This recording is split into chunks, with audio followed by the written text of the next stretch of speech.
Hi everyone and welcome to my YouTube channel. Today I wanted to share with you that I've been lucky enough to have one of my images printed in Practical Photography magazine.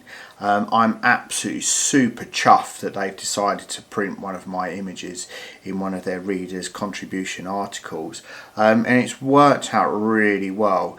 It's one of the images that I captured earlier on this year back in Southwold when I was there visiting the beach huts that's been photographed many times. And I'm really pleased that they've actually obviously wanted to pick up this image and obviously print it and do a little bit of a write-up as well about it. Before I jump into that, let's have a reminder about how I actually captured this image.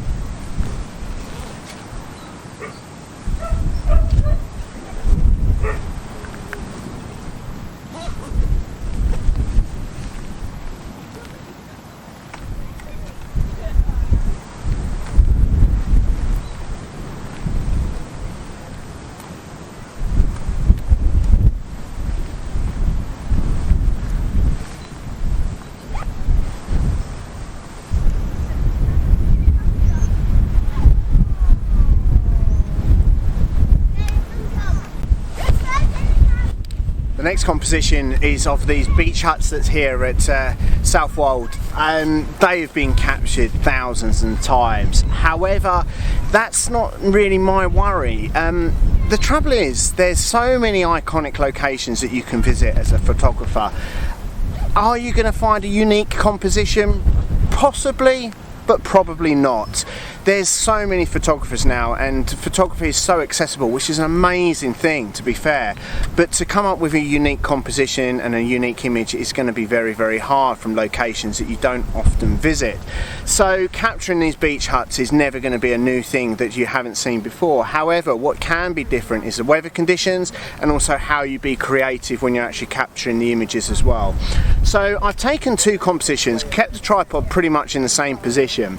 I've taken a composition at f11 ISO 100 and then also taken another composition, same settings, however put on the 10-stop filter and done a 6 and an 8 second exposure as well to work out to be a little bit more interesting, to capitalise on the weather conditions that we've actually got here today.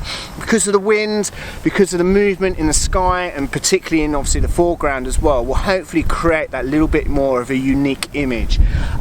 Yeah, composition wise it's probably not going to be anything different to what's been captured thousands of times before, as I said, but hopefully obviously with the weather conditions playing them in my favour, which is the key thing really when you're out shooting, is looking at what you can actually do to capitalise on the weather rather than use it or hinder you when you're actually out shooting. So hopefully, yeah, those two compositions working out really well.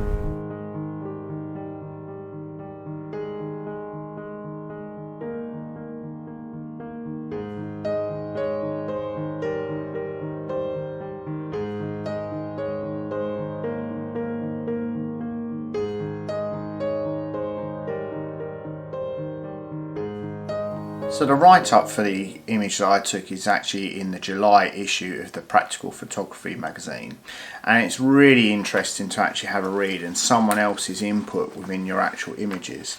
So Chris Parker, who's one of the editors at the Practical Photography magazine, has done the write-up about it, and he contacted me some time back now asking about obviously the information behind the actual image, why I wanted to take it, etc. And the words that he's used to describe the image are really nice and really kind as well. So really appreciate him actually doing the article and writing it up about me. So yeah, obviously it's one of the images that I've wanted to capture for quite some time now.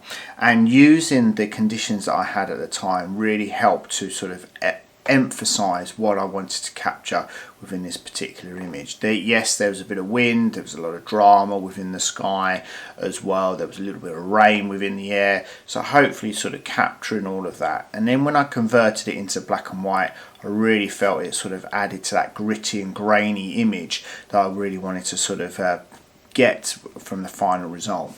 Adding on the slow shutter speed as well, about 8 seconds was the total image shutter speed that I used for that one. Worked out really well. Got that motion within the marron grass as well, which worked out really quite nicely. And also then making the beach huts pop with that colour as well, and that real sort of strong focal point, which I really enjoyed capturing with actually in the image. The only one point that Chris picked up, and I do agree it is a fair point, is obviously a slight curvature on the horizon, and obviously can quickly do that within the post-production by obviously going into the lens corrections. Yeah, one thing I just didn't think of at the time, the horizon to me looked pretty straight, but yeah, sometimes when you spend a little bit longer editing these pictures and looking at the detail, just dropping down that ruler line so then you can obviously tell if the actual horizon is level, and if not, needing to sort of just manipulate it, either obviously lens correction, which pretty much would have sorted it, or obviously just doing the warp button and just obviously pulling it down, etc., to make sure that horizon line is level and straight. So yeah, I'm really pleased with it.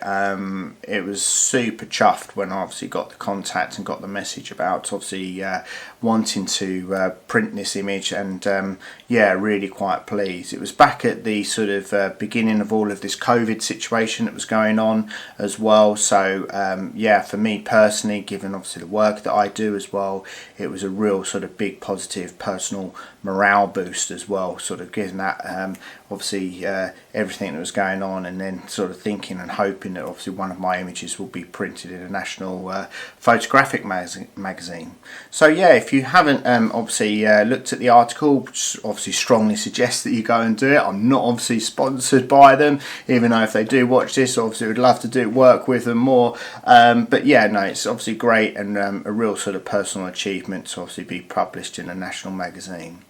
Thanks a lot for watching for this one. Bit of a short one, but obviously just wanted to share with you obviously the fact that obviously this image got published in that magazine. Thanks a lot for watching, and take care.